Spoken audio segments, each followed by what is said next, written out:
వెండితెరలో తన పని తాను చేసుకుంటూ కుటుంబాన్ని ఆర్థికంగా ఎలాంటి ఇబ్బందులు లేకుండా చూసుకున్నారు రోజా.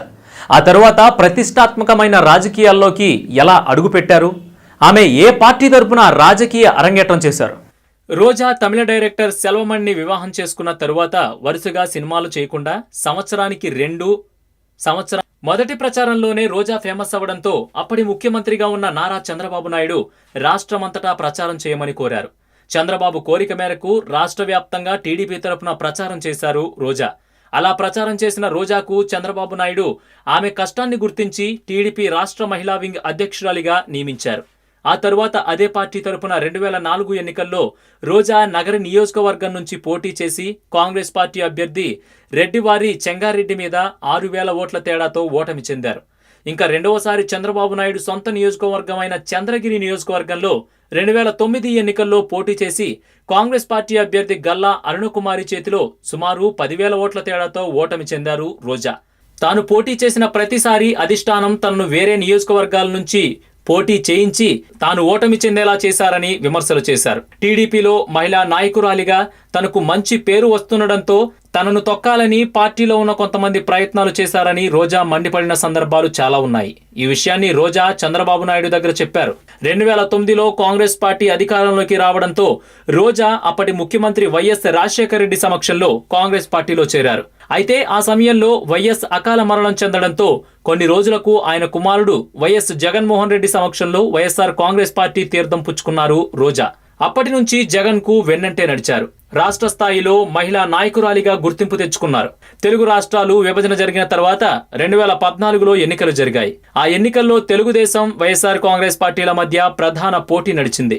ఆ ఎన్నికల్లో రోజాని జగన్ నగరి నుంచి పోటీకి దింపారు. రాజకీయ ఉద్దండులు సీనియర్ నాయకులు అయినటువంటి టీడీపీ నేత గాలి ముద్దు కృష్ణమనాయుడు, కాంగ్రెస్ నేత చెంగారెడ్డిలకు పోటీగా నిలిచి నగరి నియోజకవర్గ చరిత్రలో తొలి మహిళా ఎమ్మెల్యేగా రోజా రికార్డు సృష్టించడమే కాకుండా అసెంబ్లీలో అడుగు పెట్టాలనే కోరిక కూడా తీర్చుకున్నారు.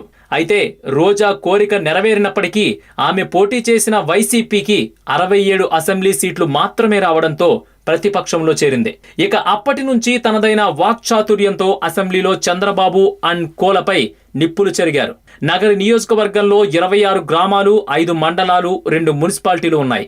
ఎన్నికల్లో గెలుపొందిన నాటి నుంచి 2019 వరకు నియోజకవర్గ సమస్యలతో పాటు రాష్ట్రంలో ప్రతి సమస్యపైన తరచూ ప్రభుత్వాన్ని నిలదీస్తూ ముందుకు సాగింది రోజా.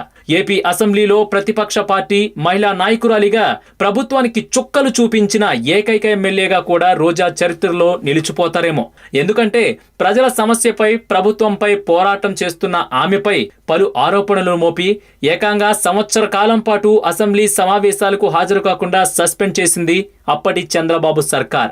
సస్పెండ్ అయినప్పటికీ మీడియాను ఆయుధంగా చేసుకుని రోజా తన పోరాటాన్ని కొనసాగిస్తూ వచ్చింది. అందుకే జగన్మోహన్ రెడ్డి పార్టీ తరపున రోజాకు ప్రత్యేక స్థానం కల్పించారు. 2019 ఎన్నికల్లో వైసీపీ అధికారంలోకి వచ్చిన తరువాత జగన్మోహన్ రెడ్డి పార్టీ తరపున మరోసారి ఎమ్మెల్యే అయిన రోజాకు ఏపీ పారిశ్రామిక మౌలిక సదుపాయాల కల్పన సంస్థ చైర్పర్సన్ గా నియమించారు.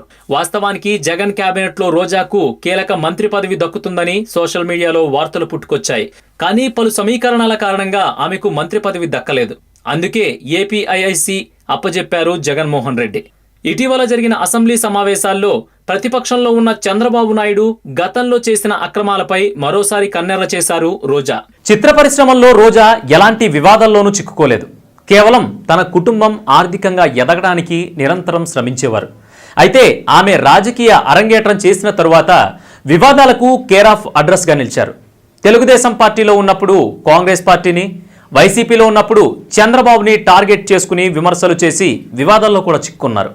2014 ఎన్నికల తరువాత వైసీపీ ప్రతిపక్షంలో చేరిన తరువాత అసెంబ్లీ మీడియా పాయింట్ వద్ద రోజా చేసిన కొన్ని ముఖ్యమైన కామెంట్స్ను ఇప్పుడు చూద్దాం.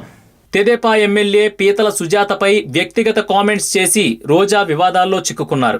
ఇతర రాజకీయ నేతలపై వ్యక్తిగతంగా విమర్శలు చేయడం, ఒంటెద్దులా చంద్రబాబు నాయుడును టార్గెట్ చేయడం, నారా లోకేష్ ను ముద్దపప్పు అని దూషించడం, కాల్మనీ సెక్స్ రాకెట్ లో జోక్యం చేసుకుని ఓ చర్చ్లో చంద్రబాబు నాయుడు కామ సీఎం అనే వ్యాఖ్యలు చేయడం, టీడీపీ ఎమ్మెల్యేలపై తన కాలు చూపించి అలాగే వారు ఎదవలు దద్దమ్మలు అని విమర్శించడం.